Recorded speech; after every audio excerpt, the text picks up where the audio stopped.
Honours প্রথম বর্ষ ও degree pass প্রথম বর্ষের প্রিয় শিক্ষার্থীরা, আশা করি এই মুহূর্তে যে যেখান থেকে ভিডিও দেখছো তোমরা সবাই ভালো আছো। ঈদের পরে তোমাদের সাথে এটি প্রথম ক্লাস হতে যাচ্ছে। তো এই ক্লাসে নিশ্চয়ই তোমাদেরকে খেয়াল থাকার কথা যে আমরা বিগত যে কয়েকটি লেকচার তোমাদেরকে দেওয়া হয়েছিল ক্যাশ কন্ট্রোল চ্যাপ্টার থেকে বা ব্যাংক সমন্বয় বিবরণী ছিল ওখানে, তা আমাদের অল্প কিছু জিনিস বা শেখার যে বিষয়বস্তু সেগুলো সামান্যই বাদ রয়েছে এই চ্যাপ্টারে। তো সেগুলো মূলত আলোকপাত করবো আজকে, কিন্তু তার আগে বলে নিই আবারও যে কলেজ আমাদের যখনই খুলুক না কেন তার আগ পর্যন্ত কিন্তু নিজেদেরকে স্বাস্থ্য সচেতন থাকতে হবে, নিজেদেরকে লেখাপড়া নিয়ে ব্যস্ত থাকতে হবে এবং বাইরে অযাচিতভাবে ঘোরাফেরা থেকে তোমরা বিরত থাকবে। নিজেকে সুস্থ রাখাই কিন্তু এখন এই মহামারীকালীন সময়ে এটাই সবচেয়ে জরুরি বিষয়, যে তোমাকে সুস্থ থাকতে হবে, আমাকেও সুস্থ থাকতে হবে। কারণ তা না হলে আমরা যে লক্ষ্য নিয়ে চলছি, আমরা যে উদ্দেশ্য নিয়ে সামনের দিনগুলোতে ধাবিত হচ্ছে, সেগুলো কিন্তু বেঁচে থাকলে সম্ভব হবে না। আর যদি মরেই যায়, পৃথিবী যদি ত্যাগই করি, সেটি ভিন্ন বিষয়। সেই ক্ষেত্রে যে চলে গেল তার জন্য কিন্তু কোনো যায় আসে না। তো খেয়াল রাখবে যে নিজেকে স্বাস্থ্য সচেতন থাকতে হবে, সুস্থ থাকতে হবে এবং নিরাপদে থাকতে হবে, যে এই বিষয়টি মাথায় নিয়ে চলতে হবে আমাদের। তো আমরা এই বন্ধের আগে যে পর্যন্ত করিয়েছিলাম নিশ্চয়ই তোমাদের খেয়াল আছে যে আমরা এই ব্যাংক সমন্বয় বিবরণী থেকে বা ব্যাংক রিকনসিলিয়েশন স্টেটমেন্টের যে ডাবল পার্টের যে অঙ্কগুলো ছিল, সেই ডাবল পার্টের অঙ্ক নিয়েই কিন্তু মূলত আমরা কাজ শুরু করেছিলাম। এবং ডাবল পার্টে কীভাবে করতে হয় তার ছক দেখানো এবং অঙ্ক করা, সেটি আমরা করেছিলাম। দেখো এখানে যদি খেয়াল না থাকে তাহলে পিছনে আমি সেই লেকচারটি একটু দেখিয়ে দিই যে আমরা এই কাজটা করেছিলাম, যেখানে ডাবল পার্টের যেখানে কারেক্টেড ব্যালেন্স, এই অঙ্কটা আগের লেকচারে খুঁজলে তোমরা পেয়ে যাবে। যে জাস্ট বিগত যে লেকচারটা ছিল সেখানে যদি একটু আলোকপাত করে তাহলে এই অঙ্কটা কীভাবে করানো হয়েছিল সেটা আমরা পেয়ে যাবো। তো এখন আসি যে আজকের যে বিষয়টা তোমাদের সাথে আলোচনা করতে চাই, সেটি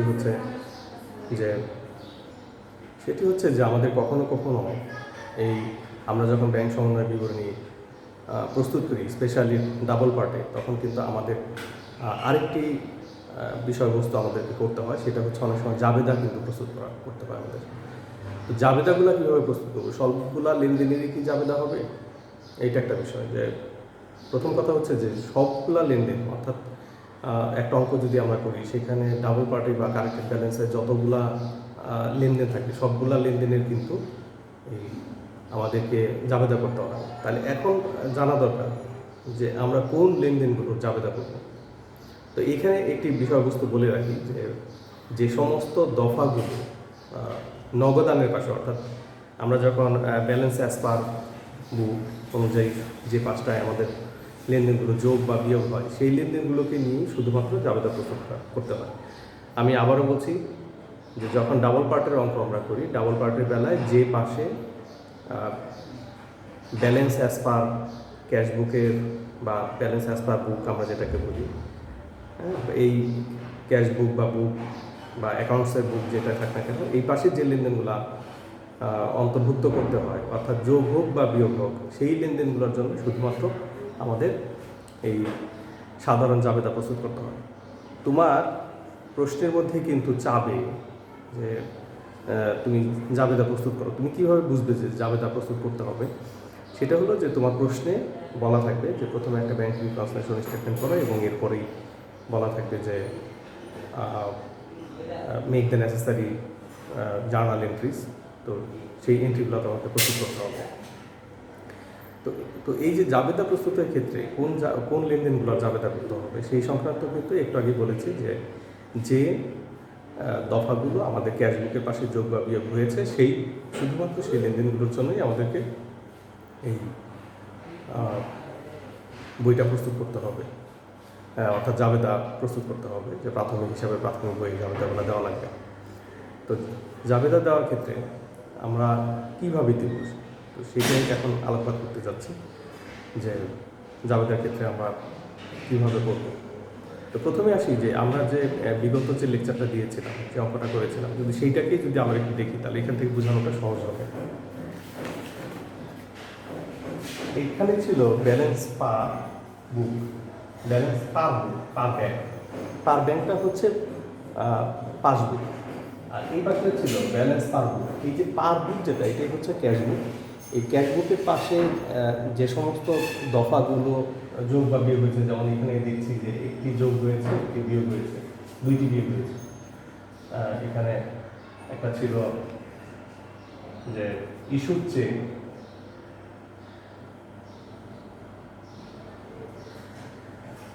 এখানে ইস্যুড চেককে ওভার ভ্যালু করা হয়েছিল বা ওভার অ্যাকাউন্ট করা হয়েছিল। আর আরেকটা ছিল এনএসএফ চেক এবং ব্যাংক চার্জ। এই যে সহজ কথা হলো যে এই পাশে যে লেনদেনগুলো আমাদেরকে যোগ বিয়োগ করতে হয়। এখন কীভাবে করতে হয় সেটা আমি একটু পরে আলোচনা করি। এখন এই যে জাবেদাগুলো যে দিব আমরা, সেই ক্ষেত্রে আমরা লক্ষণীয় বিষয়টা কী রাখবো? আমাদের লক্ষণীয় বিষয়টা হচ্ছে যে এই যে জাবেদাটা যদি এখানে একটা সহজ নিয়ম শিখিয়ে দিই, সেটি হচ্ছে যে যদি যোগ করার প্রয়োজন পড়ে, আমরা জানি যে যদি আমরা যোগ করি তাহলে ব্যাংকের ব্যালেন্সটা কিন্তু বেড়ে যায়। কী করি? আবার বলছি যে যদি আমরা যোগ করি সেই ক্ষেত্রে ব্যাংকের ব্যালেন্সটা বেড়ে যাবে। এখন কী কারণে আমরা যোগ করেছি? যেমন ধরো আমরা যদি বলি যে একটা ইস্যুর চেক যেটা আমরা ইস্যু করেছিলাম, সেই চেকটা যদি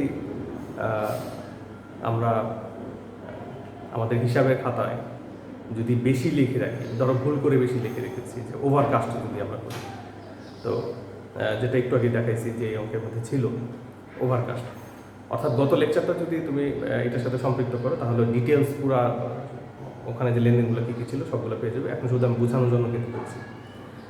তো তাহলে ওভারকাস্ট যদি করে থাকি, অর্থাৎ ধরো যদি এমন হয় যে আমি একটা চেক 100 টাকার একটা চেক পাওনাদারকে দিয়েছি, কিন্তু আমি হিসাবপত্র করে ফেলেছি 1000 টাকা, তার মানে আমি যখন ভুল করে যখন হিসাব করেছিলাম তখন নিশ্চয়ই জাবেদাটা এটাই দিয়েছিলাম যে প্রদেয় হিসাব বা accounts payable debit, bank credit করেছিলাম 1000 টাকা। এখন হবে কিন্তু 100 টাকা। তাহলে এটাকে যদি আমি রিভার্সিং দিতে যাই, তাহলে যেটি করতে হয় সেটি হচ্ছে ব্যাংক এখন বাড়াইতে হবে, অর্থাৎ ব্যাংক ডেবিট, অর্থাৎ এই যে যোগের কথা যেটা বলছিলাম, ব্যাংক ডেবিট এবং অ্যাকাউন্টস পেয়েবল ক্রেডিট, এটা হলো ইস্যুড চেকের ক্ষেত্রে। আর এটার অপোজিটটা হয়ে যাবে যদি আমাদের দেনাদারের নিকট থেকে যদি কোনো প্রাপ্য চেক যদি আমরা বেশি হিসাবপত্র করে থাকি হিসাবের খাতায়, তখন আমাদের এটা উল্টা কাজ করতে হবে। তো যাই হোক, এটা হলো সহজ বিষয় যে যদি আমাদেরকে এই ব্যাংক সমন্বয় বিবরণী করার সময় যদি আমরা যোগ করি, তাহলে ওই লেনদেনগুলোর জন্য ব্যাংককে আমরা ডেবিট করে দেব। এটা হলো সহজ কথা। যে যতগুলো লেনদেন, প্রথমে আমরা 5টা নির্ধারণ করলাম যে অ্যাজ পার বুকের পাশে যে সমস্ত লেনদেনগুলো থাকে শুধুমাত্র সেগুলোকে আমাদের হিসাবপত্র করতে হবে। অর্থাৎ যে লেনদেনগুলো, আরও সহজভাবে যদি বলি, যে লেনদেনগুলো হিসাবের বইয়ে অন্তর্ভুক্ত করা থেকে বাদ পড়েছে, ওই লেনদেনগুলোকেই আমাদের হিসাবের বইয়ে অন্তর্ভুক্ত করতে হয়। এই কথাটি খেয়াল রাখতে হবে। আবারও বলছেন, যে লেনদেনগুলো হিসাবের বই বলতে বিজনেসের বই, বিজনেসের যে বুকস অফ অ্যাকাউন্টসগুলো রয়েছে সেখানে হিসাবের বইয়ে যদি লিপিবদ্ধ থেকে বাদ পড়ে যায়, তাহলে শুধুমাত্র ওই লেনদেনগুলোকেই অন্তর্ভুক্ত করতে হবে। এই কথাটি খেয়াল রাখতে হবে।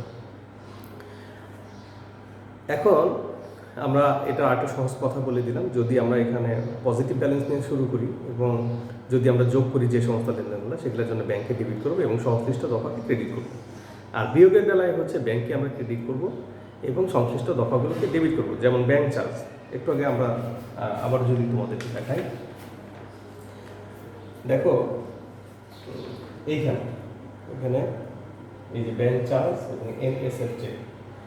তো ব্যাংক চার্জের যে বিষয়টা, যে ব্যাংক আমাদের কাছ থেকে চার্জ কর্তন করেছে কত টাকা, ব্যাংক, আমি যদি তোমাদের কাছে একটু সামনে থেকে দেখাই,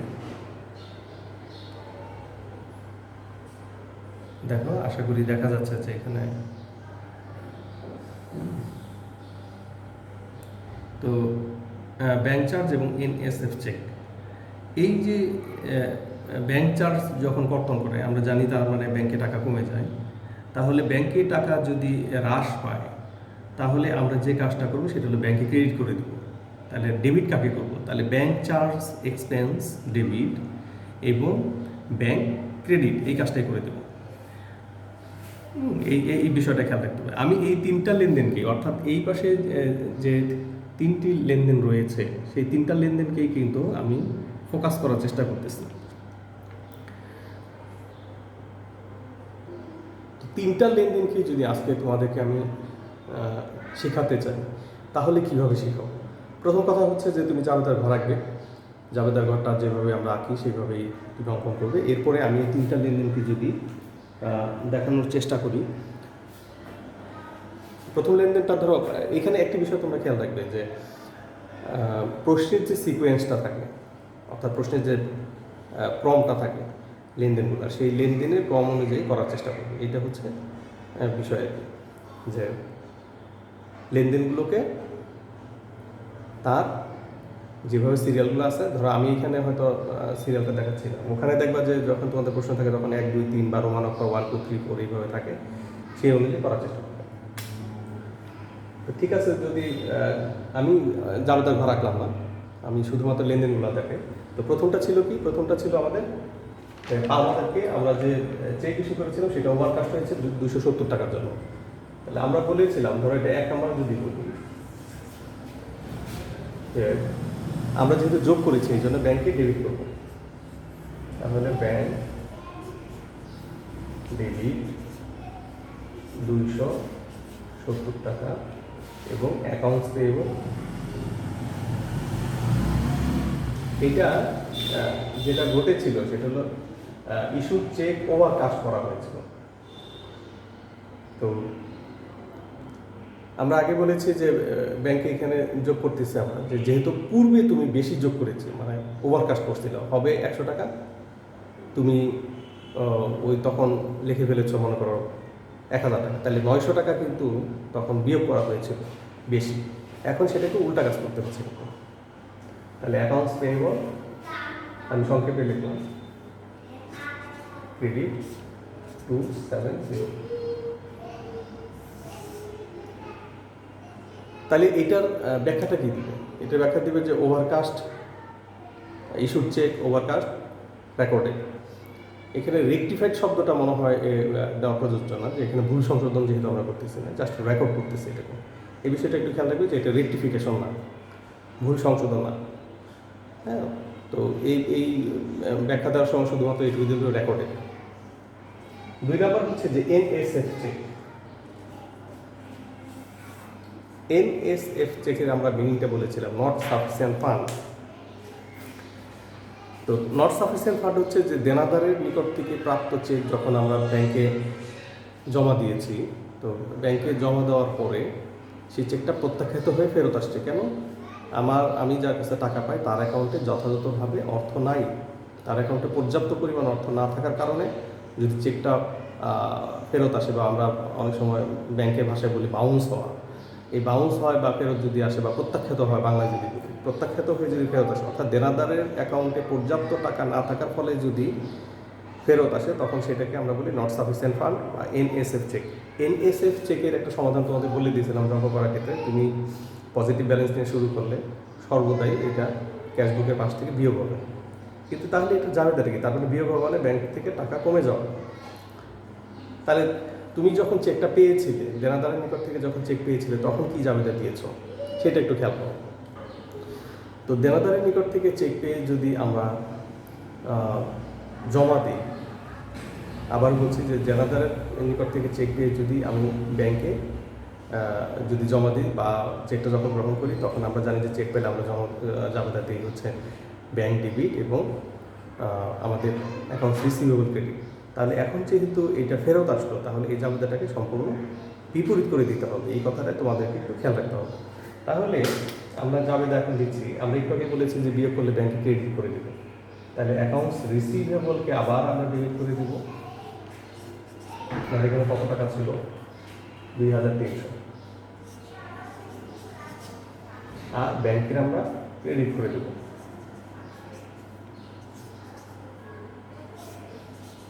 2300। এখানেও তুমি একই কথা বলবা যে এনএসএফ চেক রেকর্ডের যে নট সাফিসিয়েন্ট ফান্ডের কারণে যে প্রত্যাখ্যাত, ওইটা এনএসএফ দেখলেই আমরা বুঝি যে ওইটা অপর্যাপ্ত তহবিলের কারণে আমাদের কাছে আবার ফেরত আসছে, অর্থাৎ দেনাদার টাকা পরিশোধ করে না, প্রত্যাখ্যাত চেকই আমরা বলে থাকি। এটা গেল দ্বিতীয়। 3 নাম্বার, কারণ এই পাশে 3টা লেনদেন চলে। লেনদেন কিন্তু অনেকগুলো থাকতে পারে, দুই পাশে মিলে 6টা 7টা 8টা থাকতে পারে, জাবেদা 2টা বা 3টা হতে পারে বা 4টা হতে পারে। তো সচরাচর অভিজ্ঞতায় বলে যে 4টার বেশি জাবেদা হয়তো তোমাদের থাকবে না। এটা মৌখিকভাবে আমরা বলছি আর কি, কিন্তু এটা প্রশ্নের উপর নির্ভর করবে যে আসলে কতগুলো জাবেদা থাকা উচিত বা থাকবে।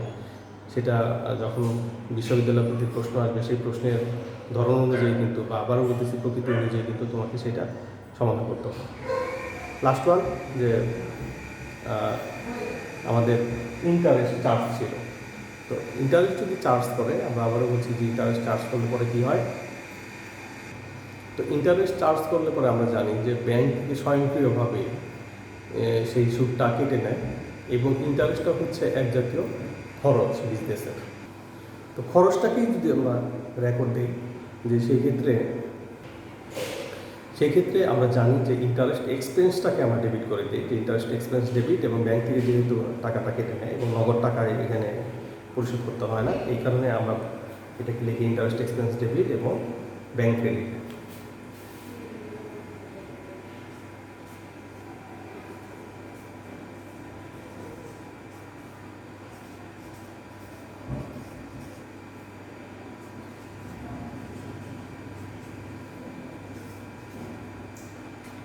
আমরা টাকা দেখে নিই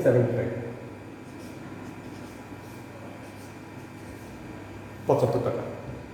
এখানেও সেম এজ আগের মতোই বলবে যে ইন্টারেস্ট এক্সপেন্স অথবা ব্যাংক চার্জ বা যে ধরনের কথা লেখা থাকবে সেই ধরনের খরচটাকে রেকর্ড দেবে এবং সেটাকে ব্যাখ্যা দেবে।